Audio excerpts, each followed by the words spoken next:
మాజీ మంత్రి సీనియర్ రాజకీయ నేత కాపు ఉద్యమ నేత ముద్రగడ పద్మనాభం మృతి చెందారు. గత కొన్ని రోజులుగా అనారోగ్య సమస్యలతో బాధపడుతున్న ముద్రగడ హైదరాబాద్లోని ఓ ప్రైవేట్ హాస్పిటల్లో చికిత్స పొందుతూ కన్నుమూశారు.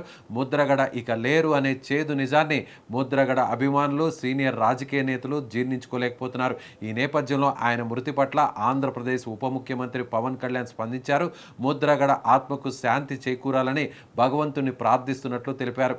ఈ మేరకు ఆయన ఒక ప్రకటన కూడా విడుదల చేశారు. పవన్ కళ్యాణ్ తన సంతాప సందేశంలో మాజీ మంత్రి, కాపు ఉద్యమ నేత ముద్రగడ పద్మనాభం గారు తుది శ్వాస విడిచారని తెలిసి చింతిస్తున్నాను. వారి ఆత్మకు శాంతి కలగాలని పేర్కొన్నారు. ఈ సందర్భంగా ముద్రగడ రాజకీయ సేవలను పవన్ కళ్యాణ్ గుర్తు చేసుకున్నారు. 1978లో తొలిసారి శాసనసభ్యుడిగా ఎన్నికై ప్రజా జీవితంలోకి అడుగుపెట్టిన ఆయన మొత్తం 4 సార్లు శాసనసభకు, ఒకసారి కాకినాడ లోక్సభ నియోజకవర్గం నుంచి పార్లమెంటుకు ఎన్నికయ్యారని వివరించారు. ముద్రగడ పద్మనాభం అర్ధాంగి, కుమారుడు, కుమార్తెతో పాటు ఇతర కుటుంబ సభ్యులకు, ఆయన మద్దతుదారులకు తన ప్రగాఢ సానుభూతిని తెలియజేస్తున్నట్లు పవన్ కళ్యాణ్ ప్రకటించారు.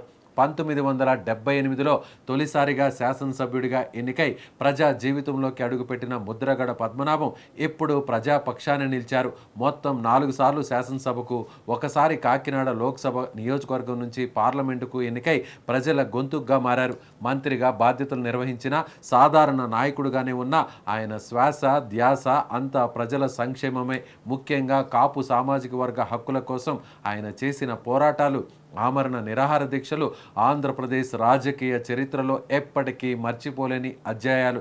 ముద్రగడ మరణ వార్త వినగానే ఆయన స్వగ్రామం కిర్లంపూడితో పాటు ఉమ్మడి గోదావరి జిల్లాల్లో విషాద ఛాయలు అలుముకున్నాయి. నాయకుడి కోసం ప్రాణాలైనా ఇచ్చే అభిమానులు మా ముద్రగడ ఇక లేరా అంటూ కన్నీరు మున్నీరవుతున్నారు. ఆయన కేవలం ఒక నాయకుడు మాత్రమే కాదు, ఎంతో మందికి రాజకీయ మార్గం చూపిన గురువు.